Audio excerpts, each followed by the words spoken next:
Welcome to Sastry Karra's astrological series. This is the series presentation about unmarried natives. This presentation I try to do it on live in Facebook on 15th November, Friday 15th November, and after the presentation I noticed is the audio there was an audio failure. So whoever have watched the live presentation, please accept my apologies. I'm trying, and now I'm doing it one more time with video being in audio being recorded. So this is a recorded presentation, not a live, and I'm extremely sorry for whatever has done to those who are disappointed for not being able to listen to it while I'm presenting on live in Facebook. Well, coming to the point of this topic for this presentation is exclusively about unmarried natives who were over age of 30, an astrological reason why the natives were unmarried even at the age of 30. So when you are talking about marriage, the possibility, predicting the possibility for a native to get married is not only just a challenge. The age when the native gets married is not something that you have to is common for most of the time. It depends on the place where the native is born and brought up, in which society is the native is born and brought up. Of course, the native's family background, social, economic situations, and above all, does the native have the passion to get married? These things, when you look for the native, if the native is having the passion to get married, usually what we do from in a astrological analysis is look at the native's birth chart from Chandra Lagna, that is moon, natal moon, the position of natal moon as an ascendant, because moon deals directly with mind. So I look that and then see if the native has an intention to get married. If I find that the possibility is close to zero, then there is no worth in moving on doing the analysis from the Rashi Lagna.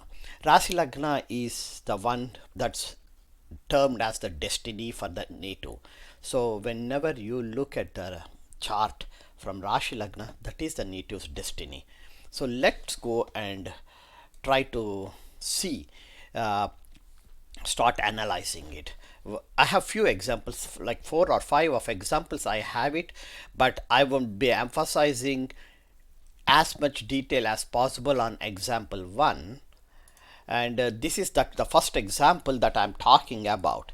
Let me give a little bit of background information about this particular female native.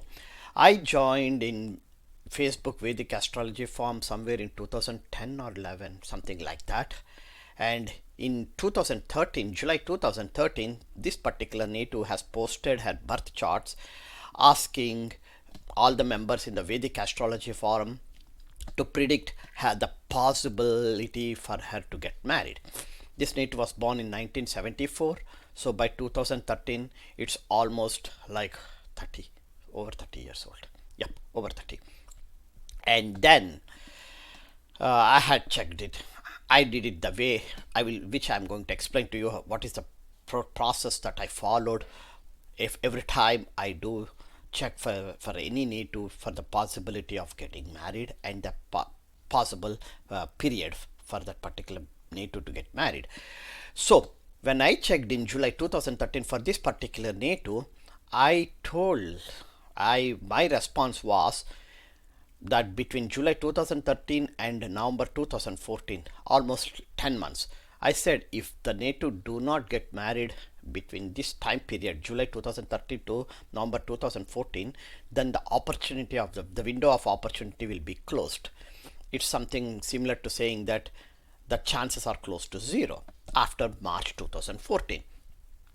When I posted this request for this live presentation and asked the Vedic forum members to give some examples for consideration, again this female contacted me, and she was in my Facebook messenger, and she mentioned that even in November 2019, that means 6 years after I predicted, she's still unmarried. So I felt that this is the best example to from an educational perspective. I have please this is no way I'm say insulting the native, or no way pointing the finger at the native and saying that she is unfortunate or any of those things, all those stupid things. I don't believe it. This is chart, I'm going to use it for educational purposes only. So those who are interested in learning astrology, or those who are already learned the astrology but are in open to find out how others do their predictions, please, this only for those people this particular video presentation is. And now let me start with this particular natives chart. You can see the natives Rashi chart on the there. And now I let me show to start. How do I start the presentation? How do I start the analysis? First and the foremost, most of the people, this is based upon the on the predictions that I had read in Vedic Astrology Forum for since 2012. Most of the people, when somebody asks the question, when will I get married, they either give it an answer in one line or two lines, no justification, no explanation. So it is like throwing a stone in the water. If it falls, if it becomes success, they say, hey, look, I predicted it. If it doesn't, they won't, nobody will be answering responsible for their analysis. Whereas I started doing when I give a prediction, I do try to give the justification from an astrological perspective to the best of my knowledge. Even though I'm aware that the native has limited knowledge or no knowledge in astrology, still it is my responsibility when I do any predictions and give an answer. It's my responsibility to tell the question, the person who has put the question, as a part of respecting that person and answering the question. It's my responsibility to give an explanation and a justification to the best of my knowledge from astrological perspective. So how do I do this? So first and foremost is, I do not see only the seventh house. I go, seventh house is Kalatrastanam, everybody knows it. Those who are well known in astrology always say, are aware of this. And most of the people just look at the seventh house and give the predictions. But the process that I follow is completely different. That's why I want to give this presentation with this particular example in as much detail as possible. If you look in that, the houses that I look, apart from the seventh house, before I predict the possibility for a native to get married, are the first house, which is the Tanusthanamo, the second house, the Kutumbasthanamo, the ability for a native to start a family, the fourth house, Sukhasthanamu, or home life environment, the fifth house is Putrasthanamu, sixth house is marital bliss, 11th house is house of desires, and the 12th house is pleasures of bed. So if you look at it, if you take away the seventh house, there are 11 houses left. Out of the 11 houses, there are 6 more houses, 1 2 3 4 5 7 more houses that are either a precursor or a post cursor for the seventh house. So let me start it. Tanusthanam. Why does we need to look at the Tanusthanam? If thus the native has the passion to get married, if the native has, due to some family environment or any of the bad experience that the native had in his or her family, the chances are very close to zero for the native to have the passion to get married. Under that circumstances, it is like dragging a horse up to the pond. After that, just like you cannot force the horse to drink water, you cannot force the native to get married. Even if you force the native to get married, it will not be a successful marriage. That's a different topic. That topic is called marital discord, which I had a lot of present topics posted in YouTube, and very soon I'm going to give a live stream video in Facebook discussing about that particular topic separately. The next one I talk about is the Kutumbasthanama. Why does we need to look at the second house when we are looking at predicting the possibility of a native getting married? Because second house is starting a family. So there are two ways for a native to start a family. Number one, get married and start the family, and the another is if the native can get married but still cannot start the family. So let me rephrase it this way. There are two ways for the native not to start a family. I'm sorry, the way I messed it up. There are two ways for a native not to start the family. Number one is get married but unable to start the family for a variety of reasons, or do not get married, don't get married, so there's never a possibility to start the family. So that's exactly why I look at this second house. If I feel that the second house, the native do not have the ability to start a family, then there's no reason. 50% of the possibility for the native to get married has been reduced. So you have only 50% left to see whether the native will at least get married. Even though the native doesn't start a family, will at least the native get married. So the next thing I do is go to the fourth house, home life environment. Home life environment is something that the native gets married, have the relationship with his or her in-laws, start have kids, and then expand the family environment. That and happiness in that family life environment is called home life environment. If the native do not have that, then 50% of the chance for the native to get married drops. So you can see that these are all the precursors.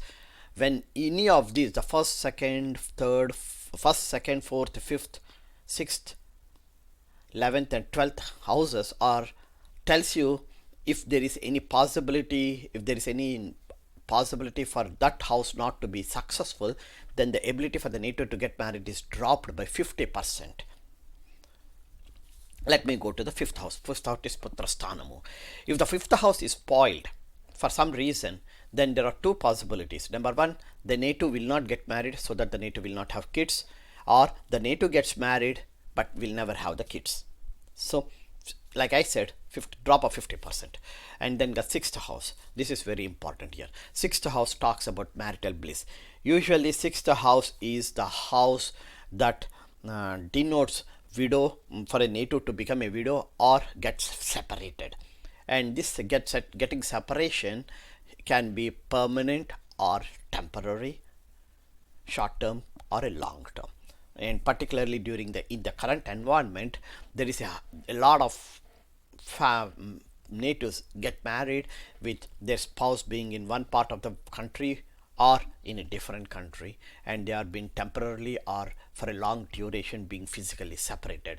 Those things you can look at from the sixth house. So when I look at the sixth house, if I feel that based upon the sixth house predictions, if I feel that the possibility is very high for the native to become a widow, or a long-term physical separation or a divorcee, then I personally do not recommend the native to get married, which I am going to show in one of the example. I had shown it there. Then the 11th house talks about house of desires, which is the Kamastanamu. So if the just same thing, if then the 11th house got spoiled, and the same thing goes for the 12th house too, pleasures of bed. If one of these houses gets spoiled, then either the native gets married and will not have the ability, whatever the bhava is supposed to provide, or the native will never get married.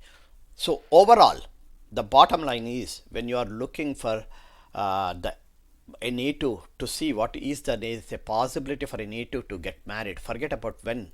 First of all, you have to look for the possibility. When you are trying to look at the possibility for a native to get married, what I do is, apart from the 7th house, I do look at the remaining 7 houses to make sure that those houses are cooperating. It is like the 7th house is the engine for the prediction, and these are all the bogies or the attachments in the train, whatever you call it. And so based upon that, if there is no stability in the bogies or the containers behind the railway engine, then even though the engine is powerful and strong enough to move forward, it will not move forward, or it moves forward and when the containers behind it is carrying falls down, it has to stop, or something, a disaster has to happen. So it is similarly like that when you are looking at the seventh house for the possibility for a native to get married. First make sure that the other seven houses are worth enough, and after analyzing it will give you an idea, is it worth for this particular native to predict the ability to get married. So now that I have given the background information of how I do it, let's take this particular natives example and try to use that rules and then that I had explained earlier. The first house lord and the fourth house lord is Mercury. Mercury is in its own house. So as soon as you see that Mercury is in its own house, the very first thing, that is the first and the fourth house lord residing in the first house and having a direct aspect on the seventh house, the very first thing that comes to your mind is that yes, this native can get married. And just, I don't want to sidetrack it, but here is something that I want to suggest to the members who are watching this video, is that I have seen a lot of members posting in Vedic astrology forums, giving the place position of one particular planet and asking a question. So if you post something like this saying that Mercury is my first house lord and fourth house lord residing in the first house, will I get married? The answer will be yes, because we are looking at only at one planet and coming to a conclusion, but that is 100% wrong. That's not how you have to do it. So whenever somebody posts something like that, I usually what say is that with one planet and one position of that planet residing, it is not the right thing to predict. And still I see some people rushing and predict. It's none of my business. So the second one is Kutumbasthanamu. Moon is the lord of the second house. Moon is in the fourth house. Just like I said, if you look at the first house and the second house, it's amazing. It's amazing to say you can rush immediately and say that yes, the native will get married. And then the third one is the fourth house. The fourth house lord is Mercury, as I said earlier, perfect. And then the fifth house is Venus. Fifth house lord, fifth and the 12th house lord is Venus. So where is Venus? Venus is in the 11th house, that is the Kamasthanamo. Venus is the natural 7th house lord. So the 11th, the 5th house and the 12th house is perfect because Venus is residing there, and Venus direct aspect is again on the 5th house from Aries. It is directly looking at Libra, its own house, and the natural 7th house. So when you look at the first house, second house, fourth house, 5th house, it's exciting to say that yes, there's a possibility for this native to get married. But what we need to do is keep going further down. Don't rush, don't put brakes there. Keep going down. That is the 6th house. What is the 6th house? Who is the lord for the 6th house? The 6th and the 11th house lord is Mars. 6th house is marital bliss. So the person that owns, the planet that owns the 6th house and the 11th house is pleasures, house of desires. So the planet that owns the 6th and the 11th house is a violent planet, Mars. That's where the first break comes, is when in the 6th, when a violent planet like Mars is owning any of these important houses, the first thing I do is I put brakes on. Not saying, okay, what exactly is going to happen with this violent planet. Mars is 6th house means widowism or physical separation, divorcee or a divorcee, three things. And how is it that going to happen? Because it is Mars. The possibility is very high is through violence or aggressive behavior or something else. Something else that deals, since Mars is also deals directly with blood, then you can say it as a through accident, the need to becomes a widow through an accident and the spouse dying, or the spouse having a surgery and dies, or the native is a physical abuser and gets separated, the spouse separates himself or herself from the native. So there are all the possible ways to happen when Mars owns the 6th house. And now when Mars owns the 11th house, which is the house of desires, the desire that the native, here we are talking about the desires pertaining to marriage, is the native expects or force that desire through some sort of aggressiveness or violence. And when the native's desire is not, when the native doesn't get the fulfillment of the desire that he or she was expecting, so then it turns into aggression or a violent behavior. So this is the second break that I put on as soon as I see Mars, sixth house owning sixth and seventh, 11th houses, but residing in the second house. So the second house, the ability to start a family, is now became completely violent, and so we have no idea how the things are going to be because of this particular native. So the next thing what I do usually is, after, okay, we talked about the 11th house, 12th house, everything is done. Now we have seen. Now the next thing I do is, these house lords, are there any other planets that they are co-joined with? First we have saw the ownership of the houses and where they're residing, and then we felt, we wrote down something like our opinions, and then the next step is to look for the co-joining. The only planet, Mercury is the only planet that is co-joined with Saturn. So because Mercury is co-joined with Saturn, in the first house, Saturn is also having a direct aspect on the 7th house. Remember the Bihuruga Sarla Paddhati rule that states that wherever Saturn resides, he shouts that he is the emperor of the house. So now Saturn is residing in the first house, co-joined with the first house lord. So now there is a Graha Yuddha between Saturn and Mercury. And by default, in any of the Graha Yuddha or planetary conflicts or planetary wars, by default Saturn is the winner. So here Mercury lost the planetary Graha Yuddha, planetary wage war. So Mercury, when it lost the war, it became weak or it became worthless. That means Saturn became so powerful that it now controls the first house. Since Mercury lost the war, the Mercury's ability to control the fourth house, it lost its ability to control the fourth house. Now, since Mercury lost the war, Saturn now, direct aspect of Saturn on the 7th house is more powerful than the direct aspect of Mercury. See, this is how you have to do it. This is the second way. And once, that's the only planet that is co-joined. So you have to look for are there any other planets that are co-joined like this in any of the houses, and then you start doing that analysis. Once that co-joining planets are done, then the question comes is aspects. So I start with all these 12 starting from the first house all to the 12th house, the important 8 houses that you see it on the screen. I start looking at who is in which planet is there in that house and which houses is it aspecting. In the first house you have Mercury and Saturn, and Mercury and Saturn is directly aspecting the 7th house. That's all it is. No one else is aspecting the first house. There is no mutual aspect. And then the second house is Moon. Lord is Moon. In the second house you have Mars.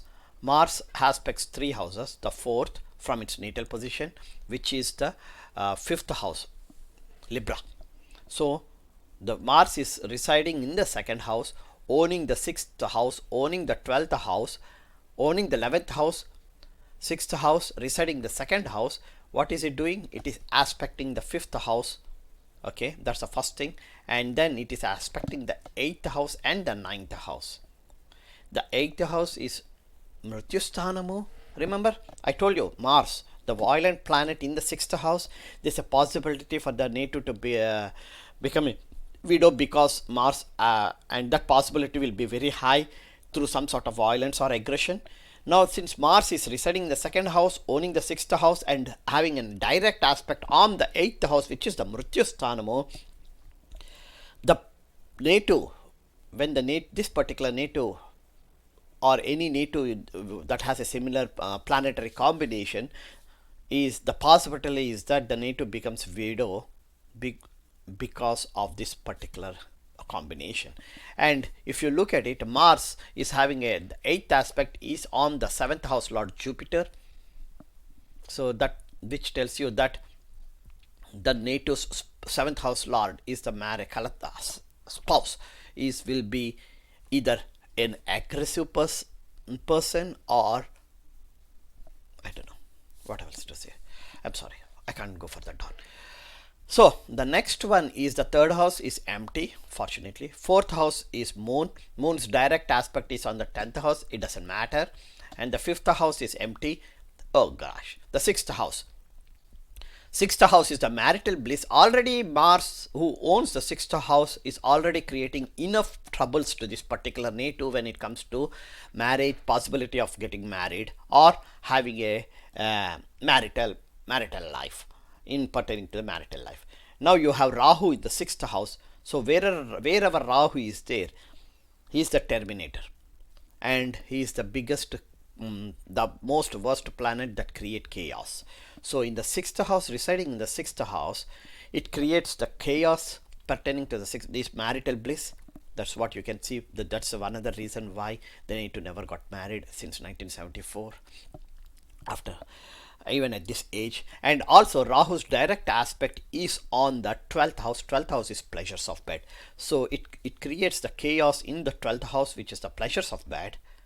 So the native, even if the native gets married, the chances for the native to have the pleasures of bed is close to zero, not only because of the Rahu, even because of the Mars. So there are so many other reasons that you have to consolidate it before coming to a conclusion whether this particular native has the ability to get married. Just the ability to get married, forget about when.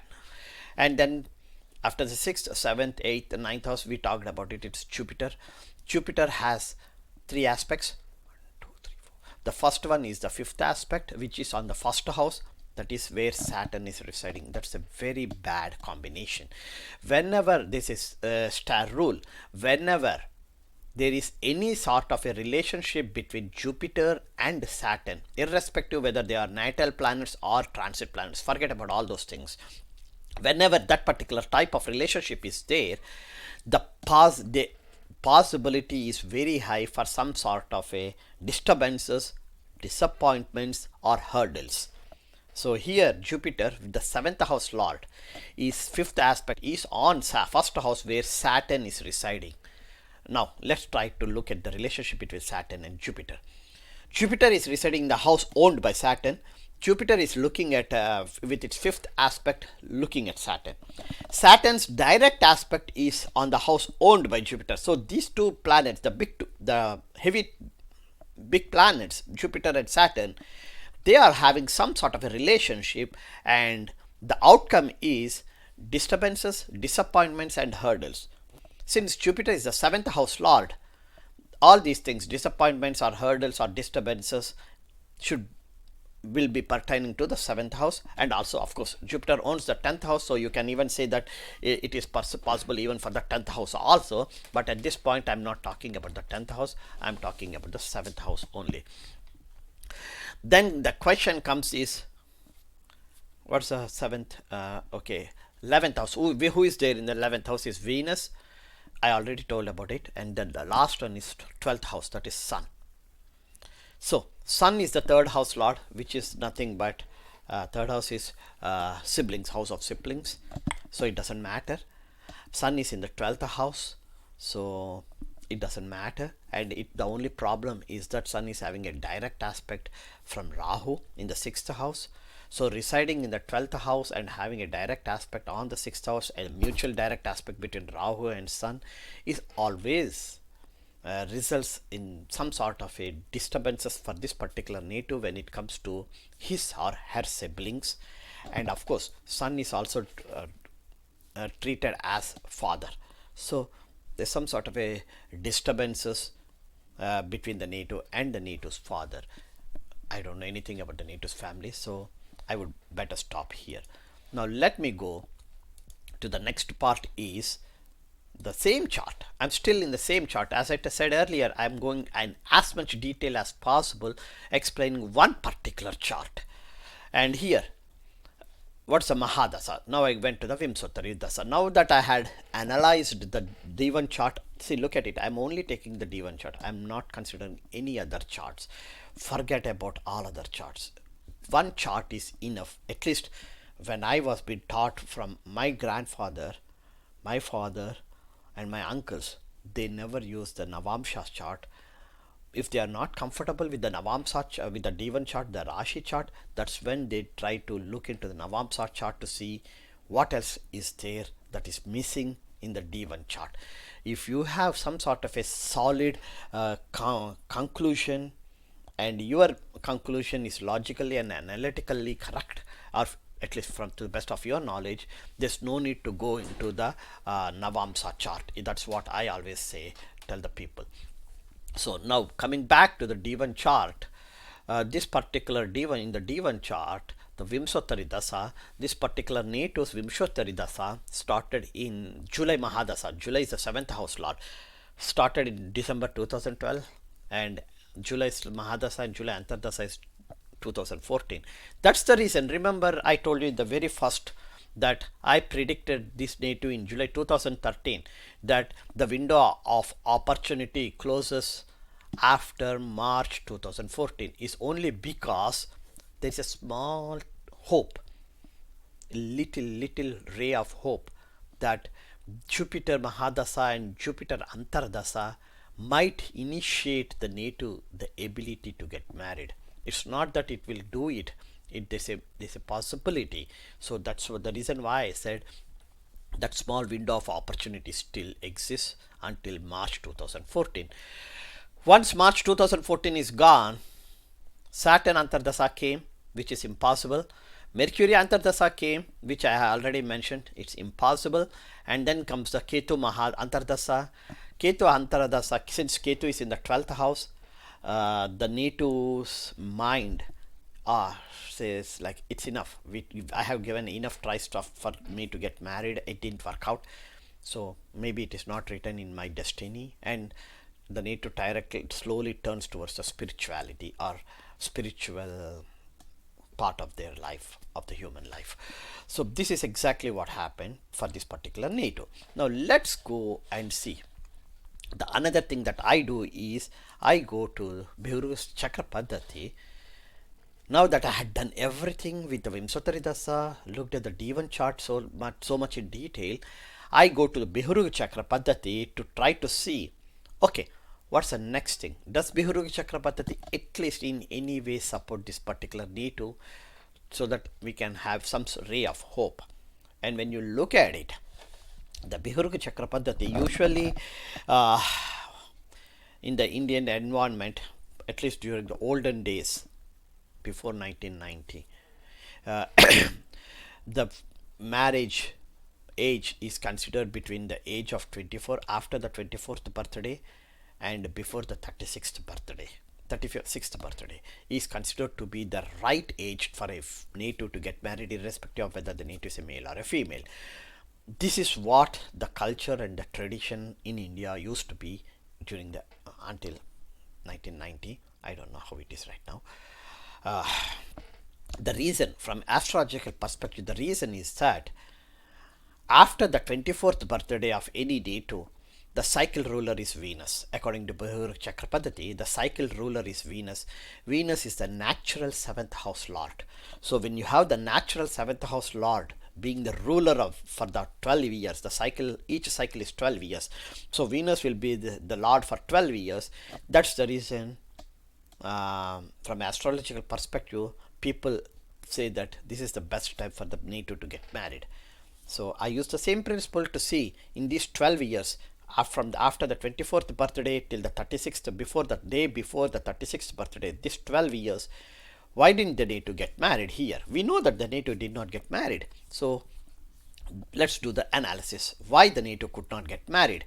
The first possibility is when Venus is after the 25th birthday and before the 26th birthday, that is May 1999 to June 2000. The native did not get married. The reason is Venus activates the second house from Rashi Lagna and the second house from the Chandra, from its natal position. Second house from Rashi Lagna is the house owned by Moon. Mars is residing there. I had already given the big explanation how bad now Mars is in this chart. So when Venus activated the second house from Rashi Lagna, Nothing happened. Now comes Venus activating the second house from its natal position. The second house from its natal position is the 12th house. So people can say that, oh wow, residing Venus is the seventh natural 7th house lord and 5th house lord and the 12th house lord residing in the 11th house, and now it is activating the 12th house, so the native is sure to get married. Nope, it didn't happen. So now we got to figure it out. Why didn't it happen? The first thing that you have to look at is the 12th house that it activates, even though it is its own house, who is residing there? Sun is residing there. Sun has nothing to do with anything that is pertaining to the marriage or any of this. In the that's 7th house and the remaining in the 8 houses that I have shown, nowhere Sun owns a house of any. Neither Sun owns the 3rd house. That means the house that it owns has nowhere related to marriage or marital life, so it's worthless. As if that's not enough, Rahu is looking from 6th house. Rahu is looking at the 12th house. So as I said earlier, Rahu will not let creates only disturbances and chaos in the 12th house. So when Venus tried to activate the 12th house in between 1999 and 2000, these planets did not make it happen. I haven't gone in detail to look at the transit analysis in that year to see where are the important two other important planets, the Saturn and Jupiter. I did not see it since it didn't happen. And this at least in my opinion, this explanation is quite enough to say that the possibility for the, even though the Venus has activated, there's no chance for the native to get married. The next thing that I do is I look at the 4th, Venus activating the 4th house, 5th house, 7th house, 12th house, all the way up to that point. I look and I use the same methodology to analyze why the native could not get married. Then comes is, after Venus cycle ruling is done at the age of 36, then comes Sun. So the Sun started ruling from age of 36, after the day after the 36th birthday. So let's go and look at why can't Sun do it? As I said, Sun owns the 3rd house, so the house that it owns, the house has no relationship to marriage. So even though it activates any of these houses, since it is nowhere responsible for the, in the big picture, you have to look at the big picture, the 1st, 2nd, 4th, 5th, 6th, 7th, 11th and 12th. This is the big picture. In any of the houses that if had Sun owned it, then you can say that okay, during when Sun is the cycle ruler, there may be a possibility. Since Sun did not own any of these houses, there's no reason to look at the Bihurug Chakra Paddhati during the 12-year cycle of the Sun. So now that I had completed the first example is so much in detail, let me go to the second example. Oh yeah, here the video got overlapped. It is 5:07 a.m. If you look at the birth chart, it says 5:07 a.m. born in New Delhi. So I did not go in detail, in as much detail as I had went for the first example. From here onwards I will be rushing. I'm hoping that you got the chance to listen to the first example as many times as you can, since it is a recorded message. You can view it and listen it as many times as you want and understand how I did it using the first example, and then you can use the same methodologies from the second all the way to the 5th example. So let me go to the second example. The second example, if you look at it, I directly went to the Jupiter, which is in 2015, because from 1990 in 2015 the native will be 25 years old. So that's the right age to get married, right? So Jupiter is a very nice planet. So most of the things that happens for natives is during the period of Jupiter. As long as if the Jupiter is not a malefic, then it will be great things happens. If the Jupiter is malefic, becomes malefic either functional or in the chart, or had some sort of a relationship with a malefic planet, then it will be neutral effects happens. But something good, whether it is neutral or above neutral, above average or above average, is sure to happen during the Jupiter Mahadasa. That's it. So coming to the Jupiter, since the Jupiter Mahadasa is there, I directly went and looked into the Jupiter, which houses does Jupiter own. This is a female native, so you have to look at from both Rashi Lagna and Chandra Lagna. For any female, I look the charts from both, from Rashi Lagna and Chandra Lagna. The reason is for male, when you look at the moon, the only thing you see is what is the mentality of that male native when it comes to getting married. But for females, when you are looking at from the Chandra Lagna, two things have to keep in mind. Same way, what is the mentality for this particular native to get married? That's the first thing. That's a common between male and female. The additional thing that I is, because moon is the Matrusthanamu, okay, Matrusthanadipati, the fourth house lord, Matrusthanamu. So since it's a female, as a mother, does this native has the instincts of becoming a mother, and that is through getting married. So I look at that way too. And sometimes there are certain kuja doshas that exclusively I look for females only from natal moon and natal Venus, which I think is one of my example. I'm going to explain for one of the female native that has a kuja dosha, which I'll try to see if I find it. I will let you know. So the first thing that you do is for this particular native, 1, 2, 3, 4. The fourth, fifth, sixth, fourth, and seventh house lord is Jupiter. And where is Jupiter? Jupiter is in the 11th house, house of desires. So this is, if you just say that, hey, in my chart, Jupiter is the fourth and seventh house lord residing in the 11th house, and my Jupiter Mahadasa, Jupiter Antardasa is running. Will I get married? Then naturally the answer is yes, because the Jupiter is the fourth and seventh house lord residing in the 11th house, and the Jupiter Mahadasa and Jupiter Antardasa is running. So people will say yes, but that's a wrong way to answer, to ask the question. If you ask the question in the wrong way, naturally the answers will be wrong. So look at this chart. The Jupiter is there, so we can think that, oh yeah, Jupiter will be helping the native to get married. That's what we will be thinking. But actually look at the way Jupiter is there. Oh sorry, yeah. Look at the way the Jupiter is there. Jupiter is in 11th house, and Jupiter is having a direct aspect on the 7th house where moon is residing, or from moon, Jupiter is in the 7th house. Moon owns the 7th house, and it is looking at Jupiter in the 7th house. Jupiter is the 7th house lord from Rashi Lagna, and moon is the 7th house lord from Chandra Lagna. So people can say that Jupiter Mahadasa, Jupiter Antardasa is sure for the native to get married because Matrusthanadipati is looking at the 7th house lord. But that's not right. So let's go and look at what is co-joined with moon. Is there any planet that's co-joined with moon? Rahu is co-joined with moon. There you go.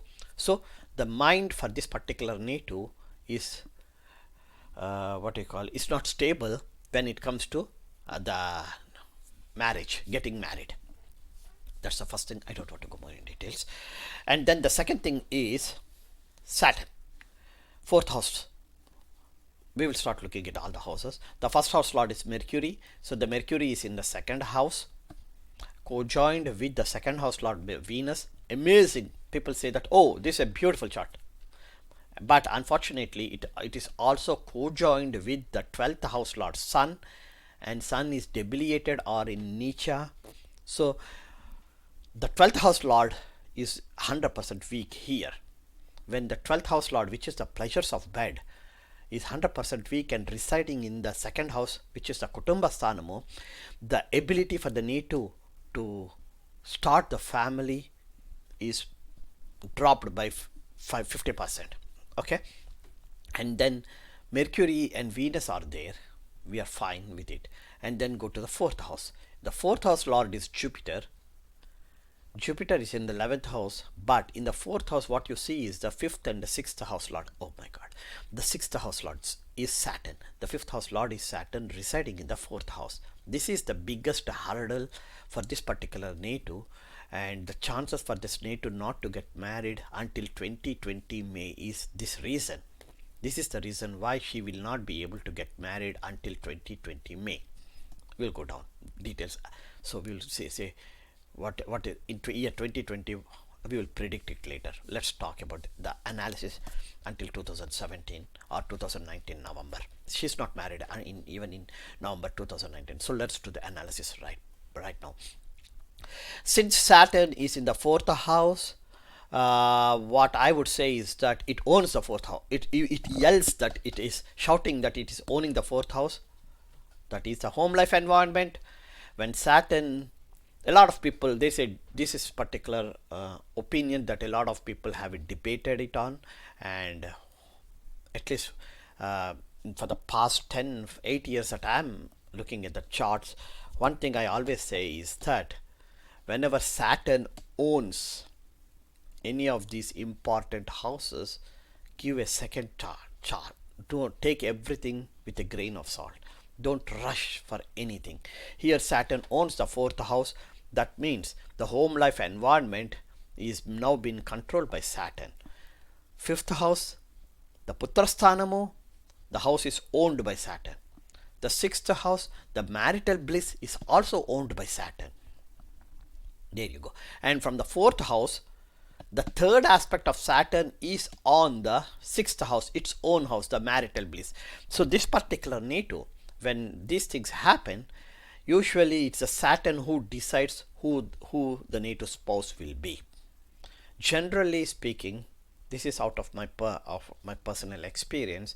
When Saturn is the one who decides who is your spouse, that particular spouse will be either an interreligion, interracial, intercaste. If you are in India, it is an intercaste.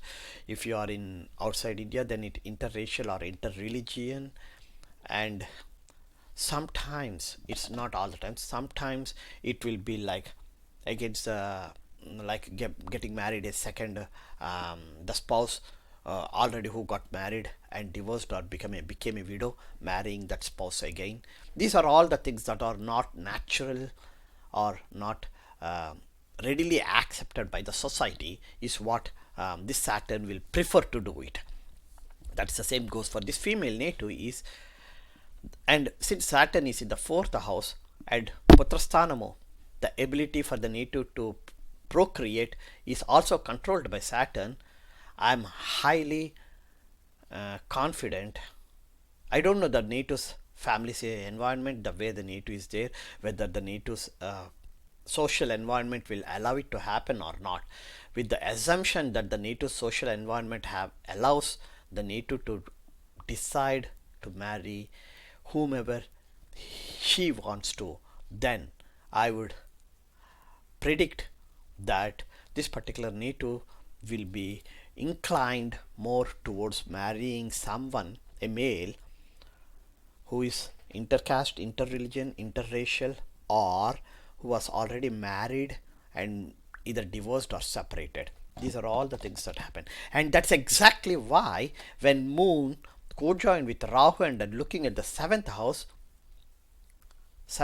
where you have the seventh house Lord Jupiter and fourth and seventh house Lord Jupiter is residing, this is the what is in the native's mind. So this chaos is there in this in the native's mind.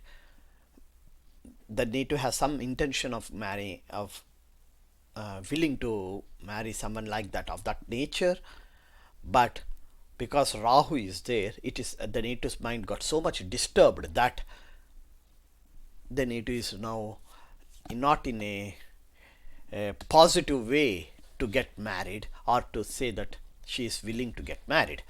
Now that I don't want to go further deep because I know this for female native and one of her relatives, so I'm not going more in detail, and that too in this public environment. So let me go to the same native and look at let me go to the next example, which is example number 3. This is the first male native that I'm talking about, and the male native is born in 1986, 86 to 96, 2006, 2016, 30 years old. 2016 is 30 plus 3, 33 years old right now, still unmarried and residing, born in Colombo, Sri Lanka. So the question comes is, what was the reason for this particular native not to get married? let's not look at anything else except the D1 chart. Like I said earlier, just look at the D1 chart to see what is the possibility for this particular native to get married, so that let me set my stuff in. Oh yeah, I don't get the reflection of the sun. So as soon as you see the D1 chart, as soon as at least I saw the D1 chart, I will tell you highlights, what are the weaknesses in this D1 chart, that, or at least what are the strong points from astrological perspective to say that this particular native, why did this particular native get married even at the age of 33. Let's go backwards. From the first house, at the 11th house, Rahu is residing. House of desires, Kamasthanamo. The house, so Rahu will make sure that the native lacks the whatever the desires is supposed to be. So the native does not have the desire to get married and lead a marriage life. Gone. The 11th house is gone. See, the 12th house is empty, so we don't need to worry about the 12th house. Oh no, we will worry about it later. So the 11th house is gone. 10th house is empty, 9th house is empty, and then comes to 8th house.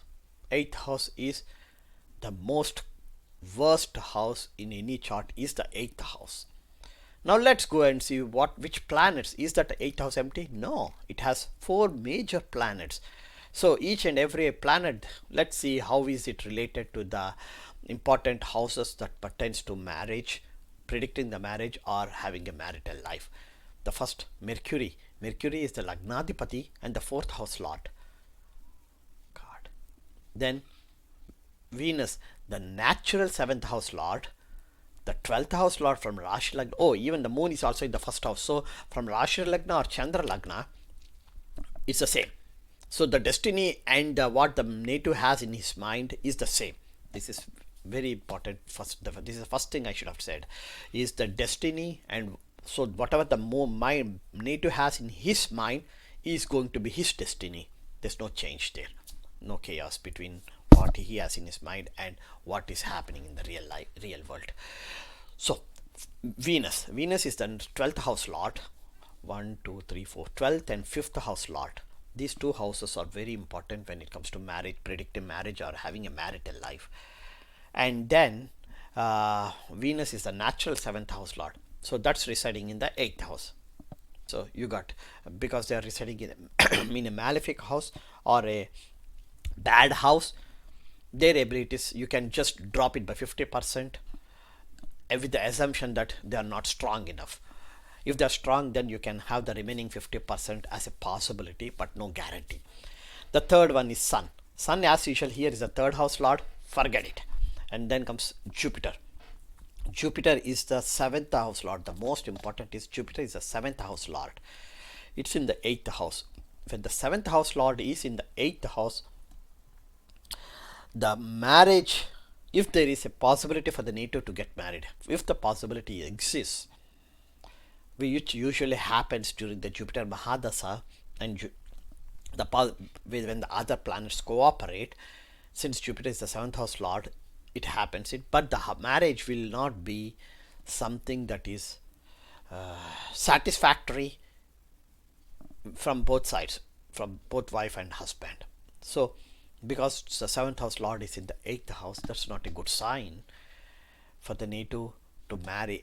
So usually what I would recommend is that for this particular male, especially for this particular male, if there is any possibility for this particular male to get married, I would highly recommend that the male, take the female chart, overlap it, superimpose it on the male chart, and look especially this particular house.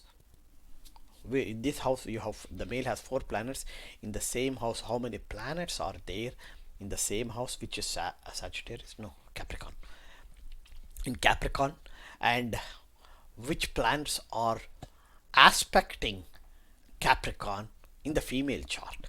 And it's a process. That is why you call it as when I do the marital discord, I do all these superimposings.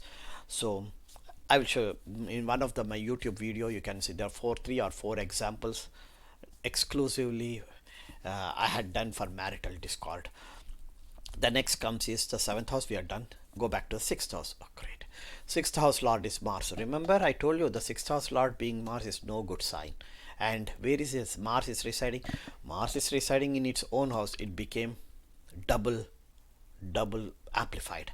And it is looking at the 12th house, the pleasures of bed. Not at all a good sign for especially for a male to have Mars in the sixth house, looking at aspecting the 12th house, or is not at all a good sign, period. It's at the very first high level itself, this is not a right chart.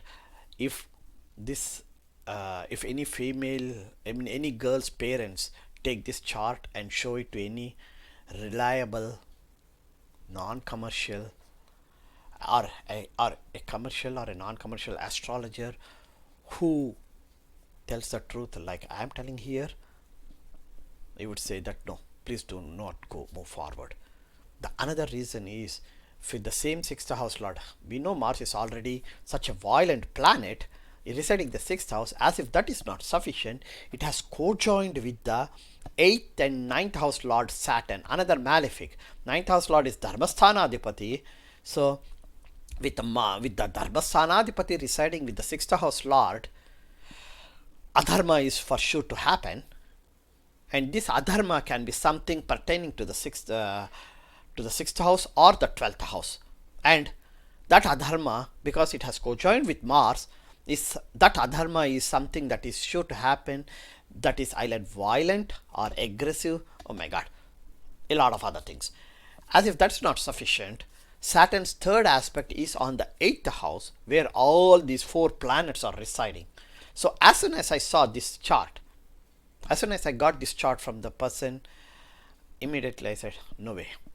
There's no need to look into this chart further down, because this D1 chart itself is enough for me to tell that the ability for the native to get married is not close to zero, it's just zero. So let me go to the next example. I think, one second, let me see let me go to the next example, which is example number 4. When you go to the example number 4, what you can see is this is another male born in Nagapur, and I checked with the person who provided me this information. When I went to Jhora software, I found a number of places called as Nagapur in India, and I figured it out. I came to know this is the Nagapur from state of Maharashtra. So I exclusively took it and then I checked it. So you can see when you look at the chart, I did not do anything here. First and the foremost is looked at the 7th house lord, which is in the 11th house, house of desires. So the house of desires is owned by a malefic planet Saturn. And then I looked at where is this Saturn residing. The Saturn is residing in the 5th house, co-joined with the 4th house lord Moon, and having a direct aspect on the 11th house. That's enough. You don't need to move forward. But to be on a safer side, I started looking more in detail the chart, exclusively Moon and Saturn planets first. Moon, as I said, it's a 4th house lord residing in the 5th house. So because it co-joined with Saturn, the native mind is the same way. Remember I told you earlier, for a female chart, because of the impact of the Saturn, the native and it is on the Moon, the native has the highest inclination to get married to someone who is interracial, interreligion, intercaste, a widow, or a divorcee. These are the 5 possibilities. And it is in his mind, but maybe the society where the native is born and brought up and living did not allow the native to do that to happen, so the native ended up remaining unmarried. That's what happens. So now look at the destiny part of it. Now we know that the native did not get married. The native wants to marry someone under certain conditions, and the reason to justify that conditions is Saturn's third aspect is on the 7th house. Saturn's direct aspect is on the 11th house, where the 7th house lord and the 2nd house lord Venus is residing. And Saturn's 10th aspect is on the second house, which is empty but is owned by Venus.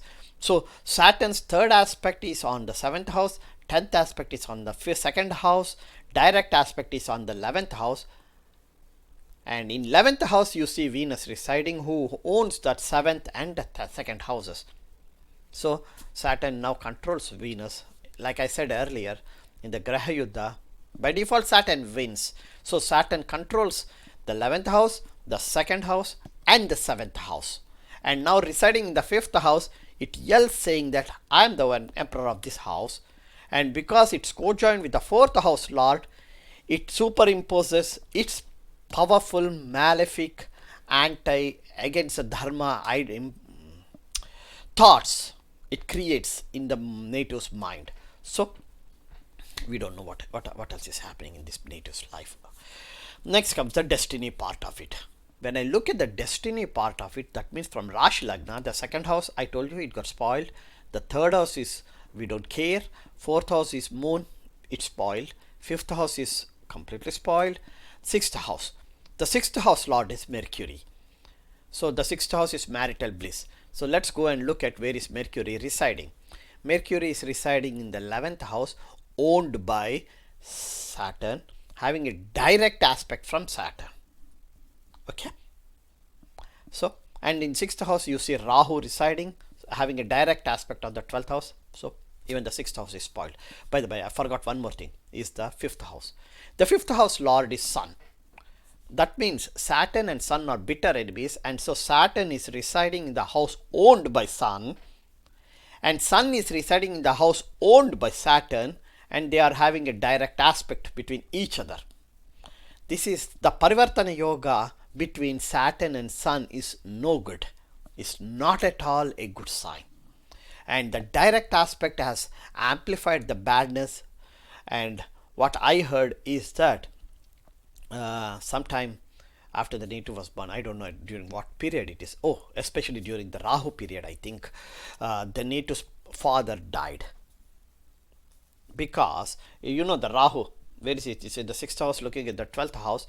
The Rahu Mahadasa, I don't know exactly the date of his native's father's death. So I couldn't go more in detail, and it is not a topic that I am interested right now. So I did not go more further down. So let me go to the next example, which is example number 5. So this is the next example. Number 5 is another female chart. And this particular female was born in 1983 in New Delhi. So as I said earlier, the first thing I looked at the D1 chart. When I saw it, I too noticed two major things that I would like to tell right then and there. Here it. The first thing is Saturn is exalted.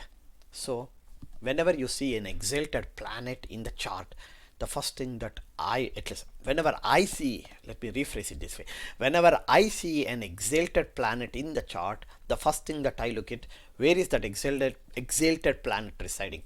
Which houses does it own? With whom was it co-joined? Which houses is it aspecting? What planets are residing in the houses that it is aspecting? 5 things. That is enough for you to get 50% of an answer to most of the queries that the native will be asking. Here, then the only exalted planet is Saturn. So let's go and look at Saturn. What houses it is residing in the 3rd house? Forget it. It's the sibling house of siblings, so we don't care. So it owns the 6th and 7th house. God, 6th house is marital bliss. 7th house is the natural 7th house. Above all, it is residing in the natural 7th house, Libra. That's where it got exalted, right? 6, 7, 8, 9. And from the exalted Saturn is directly looking at the 9th house. That's a direct aspect it is having is on the 9th house, which is the Dharmasthanamu. So for sure it has to spoil the Dharmasthanamu somehow or the other. Since it owns 6th and 7th house, the Dharmasthanamu that it has to spoil is pertaining to the 6th house, the marital bliss, or 7th house, the ability to get married. One of those two things is sure to happen. And Saturn, the exalted Saturn's 3rd aspect is on the 5th house, Putrasthanamu. So it has to have some sort of an impact on the Putra Sthanamu. And the last thing, Saturn's 10th aspect is on 12th house, pleasures of bed. Exactly. And it's exalted. Keep in mind, Saturn is exalted here. So the 12th house is the pleasures of bed. And which planet is there in the 12th house from Rashi Lagna? Moon. This is a female. So Moon is residing there. The Matrusthanamu, Matrusthanadipati is residing in its own house and getting aspect from Saturn. So, like I said, the remaining two examples, Saturn is the one who is going to decide for this particular native who her spouse will be. That her spouse will not be someone that is regularly accepted in the society. And having said that, there's another thing that I would like to add is all the planets for this particular natal planets, means planets at the time of birth is called as natal planets. All these natal planets are residing between Rahu and between the axis of Rahu and Ketu. Some people call it Kala Sarpa Yoga, some people call it Kala Sarpa Dosha. It doesn't matter how you name it, but one thing is for sure. These are the planets that were fixed at the time of your birth. This is where the planets are. They are fixed until whenever you see the natal planets fixed, those planets, you cannot make any changes to those planets or the impacts of those planets. So since 2012, I keep seeing a lot of people saying that I have a Kala Sarpa Yoga or a dosha, and then immediately people responding saying that do this puja or go to this temple or do these donations, sacrifices, etc, etc, etc. I keep telling all of them, it is waste. Do not waste your money. I would like to give a small example. I just recollected one of the native who is from New Delhi. Yeah, New Delhi. I saw her chart and told her the same thing. Don't believe anyone and do not spend any money. If they say that by doing certain things to the Kalashapa Yoga dosha that you have it, you will get married, it's not going to happen. And then in a private message, she said that somebody in New Delhi, some astrologer in New Delhi had told her to do a puja 5 years ago, means before she communicated with me, 5 years before she communicated with me, and they had spent 1 lakh Indian rupees, did the puja, and even after 5 years, they need to, after 5 years after she did that, whatever the ceremony that she was suggested to do, and after spending that huge money, even after 5 years, the native was not married. And the last time I communicated was in 2016 or 17, and she's still unmarried. So this is quite a number of times in the Vedic forums I told people, do not waste your money by doing all these things. Let me rephrase it this way. When you were born, the planet positions are fixed. It will remain like that until you turn into ashes. So nothing can be changed. The only thing you can do as a human is to look at the transit planets and do some sort of a compromise it, but the impact is sure to be there. Whether you do it or not do it, the impact will be there. Now coming back to this particular data, there's no more to talk about. Oh, by the way, I remember one thing. I told you that for the females, I look at the Kujadosha from natal moon and natal Venus. So what the Kujadosha usually is that from natal moon, you look at the position of the natal Mars, just the natal. Everything is natal. Natal is in the sense the planet positions at the time of birth. So from moon, Mars is in the 3rd house. 3rd house is not a Kujadosha, no need to worry. Then comes the second thing is Venus. From Venus, Mars is in the 1st house, that is the Kujadosha. That is the Kujadosha. And that's the reason, another reason, not only people say that, oh, because this girl, female, because this girl has this Rahu, Kala Sarpa dosha, the native is not getting married, it's all stupid. It's all BS. At least in my opinion. I don't want to point a finger at others and say bad about them or about their abilities. Like, I make mistakes. Maybe they have made a mistake and said that. But from my perspective, just having a Kalasarpa yoga or dosha doesn't mean that the native will not get married. No, it has nothing to do with that.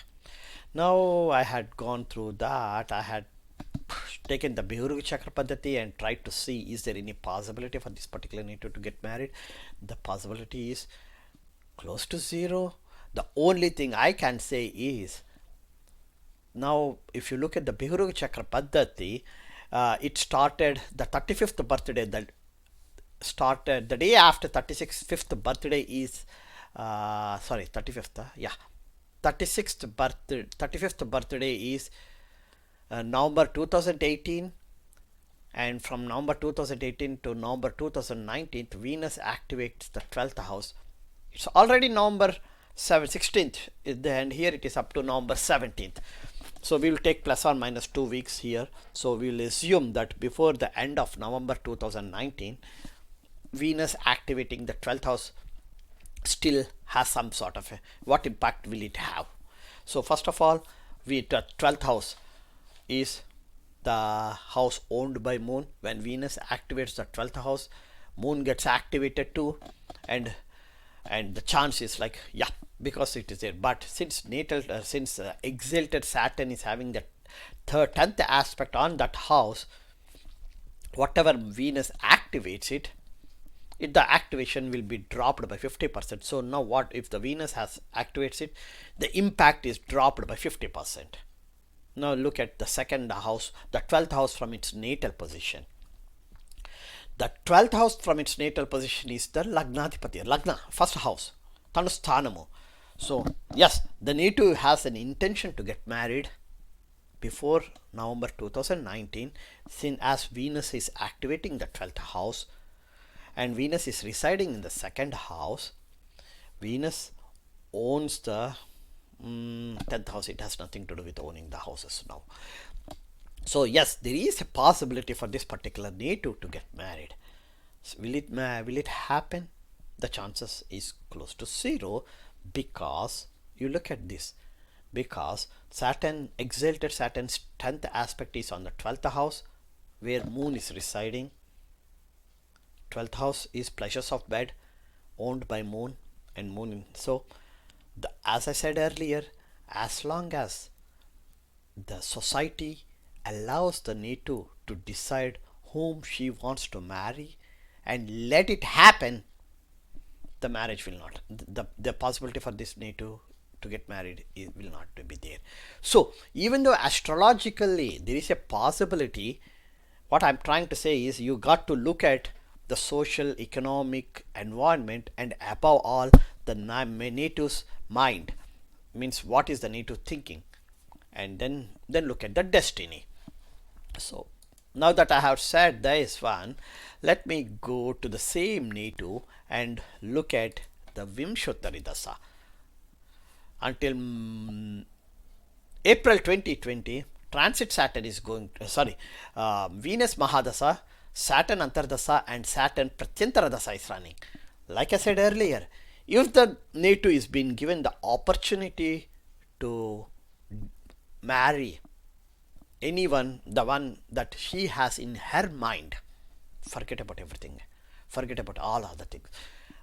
If the native is allowed to do that, then before November 2019, as per Bihuru Chakra Paddhati, the chances are very high. As per the Vimsottari Dasa, by April 2020, the chances are high. So between November 2019 and April 2020 is the time, like in November 2019, according to Bihuru Chakra Paddhati, the event gets initiated, and whatever the event that got initiated will be full completed by April 2020. So that the event here is marriage, not just a marriage, but marrying the boy that the native has in her mind, and the chances are extremely high for that boy to be interreligion or intercaste, inter interracial. I, I don't use the word interracial in India, but still, since the native is in New Delhi, we don't know. All New Delhi is a part for where people from other countries, other races, and other religions come and stay. So I don't know.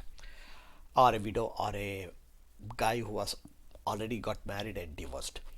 So this is how that I look at into the charts. These are the 5 examples.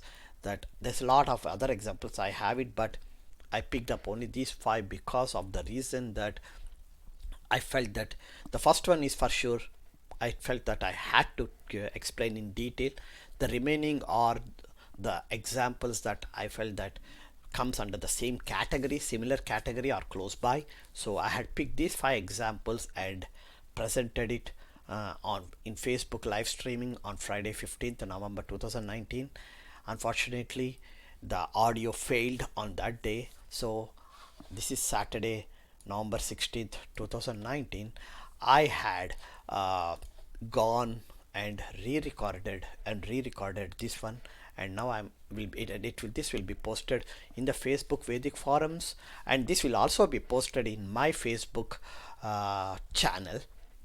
And where you can, if you miss it in the Facebook Vedic forums, you can go to my Facebook channel, search for the word Sastry Karra astrology in Facebook, in YouTube, then you will find my Facebook channel called as Sastry Karra's astrological series, and that's where you can find all the other videos along with this one. Thank you very much for attending, for watching this video. I should say it as for watching this video.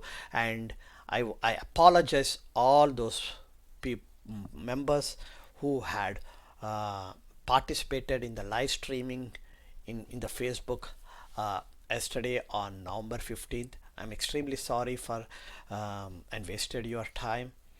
Next time, before I do the live streaming, I will check one more. This is the first time I did it, so I failed. So the next time I will make sure that I will do some other experimentations and make sure that everything is perfect before the live streaming starts. Thanks a lot. Have a good day.